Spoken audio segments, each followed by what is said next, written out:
मैं हमेशा से आपको कहता रहता हूँ, शाख कभी भी रिपेयर नहीं होता। लोग शाख को रिपेयर करते हैं, रिपेयर करके गाड़ियों में डालते हैं, हमेशा परेशानी का बायस बनता है और उससे जो है ना आपके लिए परेशानी हमेशा के लिए निकलती रहती है। कभी कोई ना कोई मसला, कभी गाड़ी स्टेबल नहीं होगी, कभी आपको यूँ लगेगा गाड़ी वाइब्रेशन कर रही है।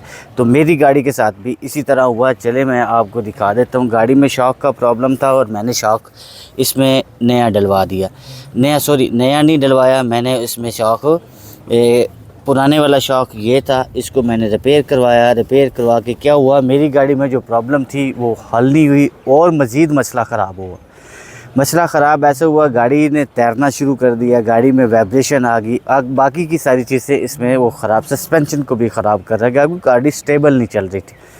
और मैंने उसके लिए देखें, अब मैंने काबली शाख मंगवाए हैं। काबली शाख ये मेरे पास ये पड़ा हुआ है, एक शाख मेरे पास ये लग रहा है। ये काबली की शाख है, गाड़ी से उतर के आया है, जो गाड़ी जापान से आती हैं।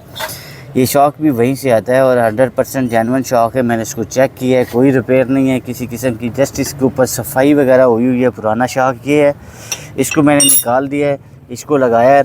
तो आपकी गाड़ी में मेरा मैसेज आपके लिए ये है कि आपकी गाड़ी में अगर शॉक का कोई प्रॉब्लम होता है तो आप हमेशा के लिए, मैं आपको यही रेकमेंड करूँगा कि आपने नया शाख डलवाना है या काबली डलवाना है। शाख को कभी रिपेयर नहीं करवाना। शाख रिपेयर होके नहीं चलता, नहीं चलता, 100% नहीं चलता। उसमें ये होता है, आप उसका फाउंडेशन डलवा लें, आप उसकी बोतल जो उस ऊपर उसके पाइप होता है उसको चेंज करवा दें। वो ये होता है डस्ट के लिए होता है, आपकी शाख को मट्टी से बचाता है। वो डलवा लें, फाउंडेशन डलवा लें, इसी में शाख को रिपेयर करवा लें। तो ये छोटी मोटी चीज़ें होती हैं तो चल जाती हैं। लेकिन अगर आप उसको गैस डलवाएंगे, आपकी गाड़ी ख़राब हो जाएगी, आपकी सस्पेंशन को भी ख़राब करेगा और गाड़ी कंफर्ट नहीं रहेगी। अब ये गाड़ी मैंने शॉक चेंज की है, फिर आपको चला के भी दिखाऊंगा। इंशाल्लाह मेरा जो मसला है इस शॉक वजह से आया है 100% क्लियर हो जाएगा।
Fine.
नुकसान